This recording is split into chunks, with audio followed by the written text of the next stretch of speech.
Halo pemirsa GPR TV dari Sabang sampai Merauke, dari Miangas hingga Pulau Rote. Kembali lagi bersama Bilkis Sabila dalam program Kominfo Newsroom. Halo pemirsa GPR TV dari Sabang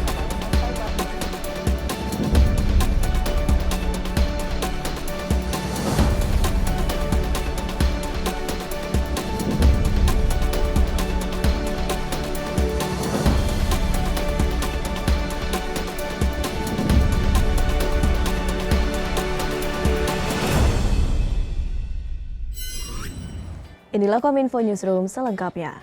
Pemirsa, Indonesia akan mendorong adanya pengaturan tata kelola data, terutama mengenai cross-border data flow dan data free flow with trust dalam Forum Digital Economy Working Group G20.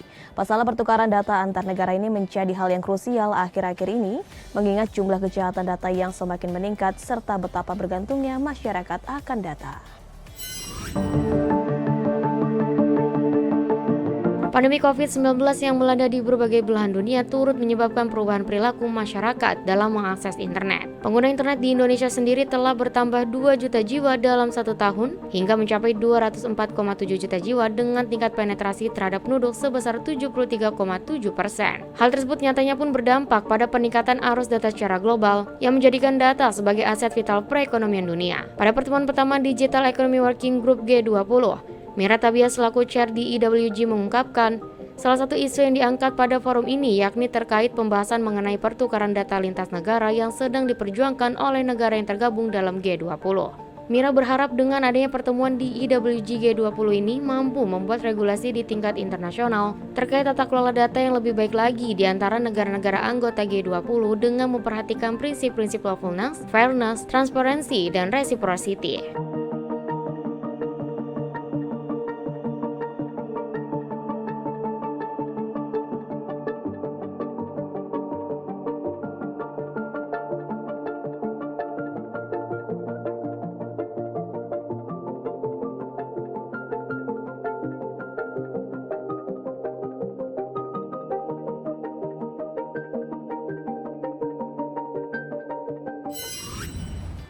Menteri Komunikasi dan Informatika Johnny G. Plate dalam diskusi kelompok kerja digital ekonomi G20 mendorong negara-negara anggota G20 untuk dapat mengelola dan mengoptimalkan data sebagai kekuatan ekonomi digital.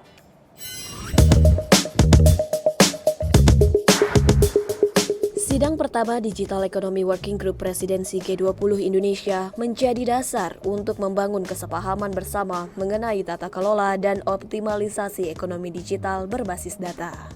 Menteri Komunikasi dan Informatika Johnny G. Plate menyatakan hasil diskusi negara-negara anggota G20 semakin relevan dalam kehidupan di berbagai sektor digitalisasi serta mampu mendorong tata kelola kehidupan baru yang lebih bersifat data sentris.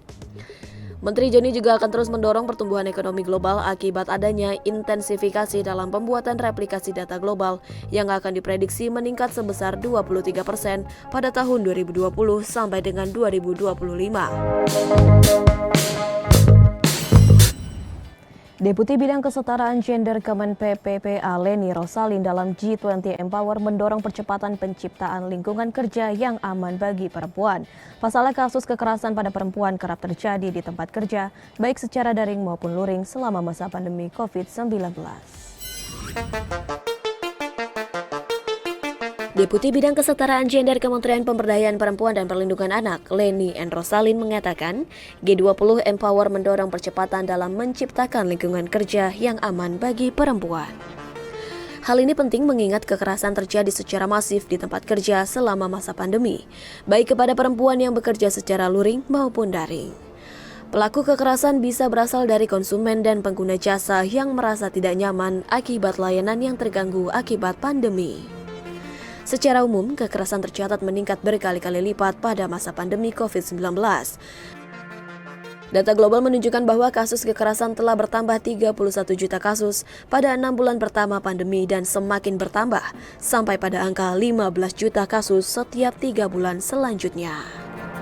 We are expecting all of you can make most benefits of your expertise to address these issues. Building a safer workplace is not a policy discourse. It is an urgent cause of policy actions, especially in this post-pandemic era. Women have been disproportionately impacted by the pandemic, and we will do everything we can to protect women from a worse impacts of unsafe workplace. We welcome recommendations which are practical, both in policy perspective and program execution. It is also has to be general, meaning that it can be embedded into our G20 summit documents, can be adopted by most countries attending the event, and most importantly, can be implemented by our companies and industries.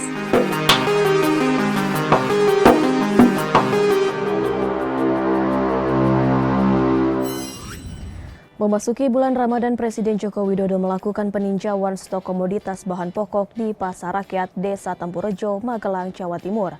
Dalam sela-sela peninjauan, Presiden Joko Widodo juga membagikan bantuan modal usaha kepada para pedagang.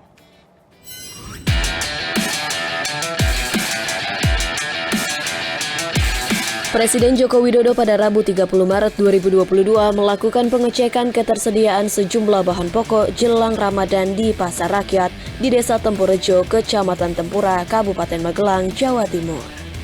Dalam kunjungan tersebut, Presiden menyampaikan bahwa ketersediaan bahan pokok jelang Ramadan di pasar tersebut cukup.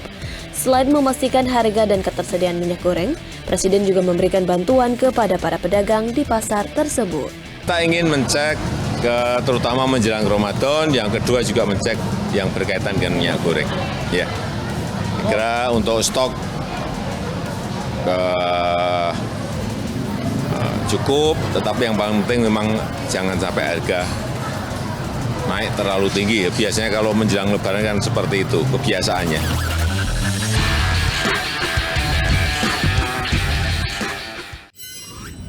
Kita beralih ke informasi selanjutnya, pemirsa. Pesantren Asrama Perguruan Islam Asri Syubanul Wathon mendapat apresiasi Presiden karena tingginya tingkat vaksinasi lengkap dan penerapan prokes yang ketat.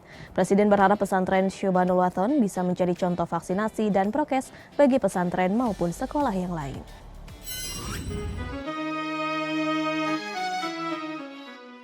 Presiden Joko Widodo bersama Sekretaris Kabinet melakukan peninjauan kegiatan di Pondok Pesantren Asrama Perguruan Islam Asri Syubanul Wathon di Tegarejo, Kabupaten Malang, Jawa Tengah pada Rabu kemarin.